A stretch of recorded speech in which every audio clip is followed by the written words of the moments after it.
حلقتنا النهاردة عن أسوأ تقنيات التعذيب في العصور الوسطى. في العصور الوسطى لم تكن فترة جميلة للعيش فيها، وقد كان معظم الناس فقراء ومرضى، وحياتهم ملك لأصحاب الأراضي والأثرياء الذين استخدموا سلطتهم في تنزيل أشد أنواع العذاب على هؤلاء الفقراء إذا تأخروا عن تسديد ما عليهم من غرامات وديون. كما كانت الحكومات تبدع في ابتكار أدوات تعذيب استخدامها ضد أعداء الحكام وأعداء الدين والمجتمع، كما استخدمت لانتزاع الاعترافات من أفواه غير المذنبين. اليوم سوف نقدم لكم أبشع 11 أدوات تعذيب في التاريخ، ويلا بينا على خلاصة الحكاية.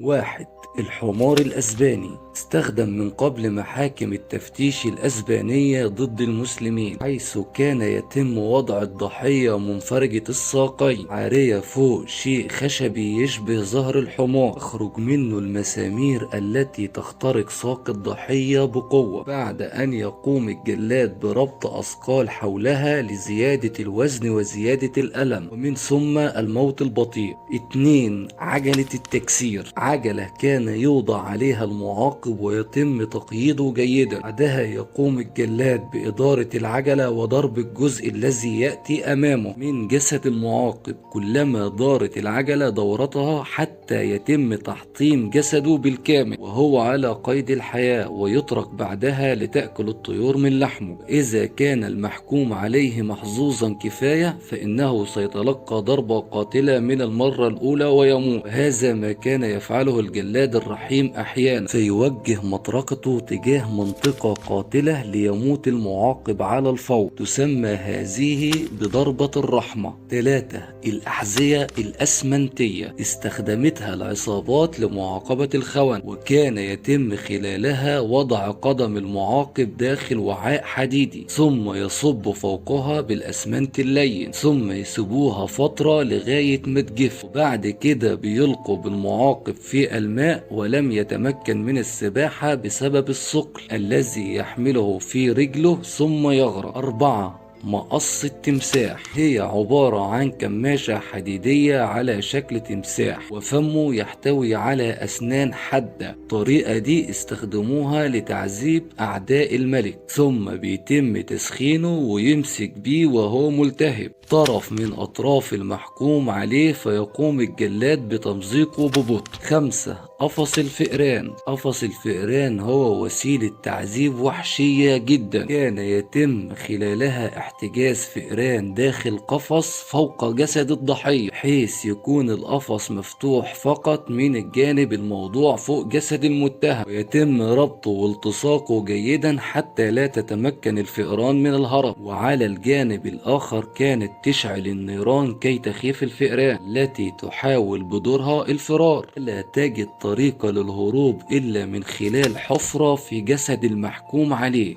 ثم تخرج الفئران من فم المحكوم عليه أو تخرج من فتحة الشرج. فتخيل إن هذا التعذيب كان أسوأ أنواع التعذيب في العصور الوسطى. 6، كرسي التعذيب. هو كرسي متغطي بما يقارب 1500 مسمار حاد، كان بيقعدوا عليه المتهم وكانوا بيأيدوه من ايده ورجله، وبيفضلوا مقيدينه لغاية ما يفقد دمه، واحيانا كانوا بيشعلوا النيران من اسفل الكرسي زيادة معاناة المحكوم عليه. واستخدم هذا الكرسي لمعاقبة الساحرات واحيانا لانتزاع الاعترافات. 7، قاطع اللسان. قاطع اللسان هو مجرد مقص ضخم في نهايته مسمار، يستخدم لتثبيت وضعية المقص الذي كان له استخدامين مختلفين. احيانا يتم توسيعه للبقاء على الفم مفتوح، وهي طريقة تعذيب مؤلمة لكن ليست قاتلة، واحيانا اخرى كانوا يستخدموه لقطع اللسان. 8، العذراء الحديدية. فهو صندوق حديدي على شكل امرأة احتجز بداخله المحكوم عليه الذي يموت ببطء نتيجة خسارة الدم في الصندوق من الداخل اللي بيكون مملوء بالأشواك الحادة التي تخرج من جوانبه. يصبح المحتجز بالداخل غير قادر على القيام بأي حركة حتى لا تخترق المسامير جسده.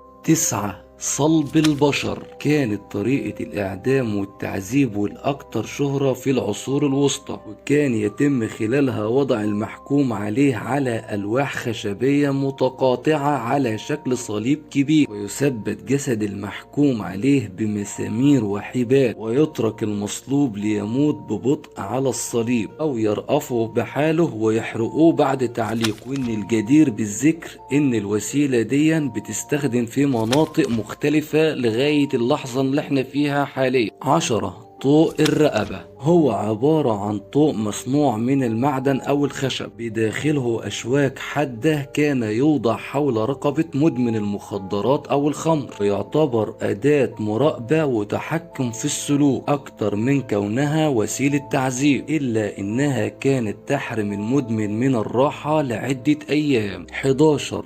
الصور الحديدي. وهو وسيلة تعذيب معدنية تصنع في صورة صور عملاق، فهو بيبقى مجوف من الداخل به فتحتان أحدهما صغيرة عند الفم صممت بحيث يخرج منها صوت صراخ المعذب. صوت المعذب بيبقى صوت شبيه للصور، وليه فتحة أخرى في الخلف كان بيتم منها إدخال المتهم إلى جوف الصور، ثم بعد كده بيشعلوا النيران من تحت الصور حتى يشوى المحكوم عليه من الداخل. وده كان الجزء الأول في طرق التعذيب في العصور الوسطى. لو انتوا حابين جزء تاني اكتبولي تحت في التعليقات وانا هعمل لكم الجزء التاني ليه ان شاء الله. وبكده تكون انتهت حلقتنا. لو انت لسه بقى ما اشتركتش في القناة انزل اشترك في القناة وفعل زر الجرس عشان يوصلك مني كل جديد. تحياتي ليكم، حكايات محمد.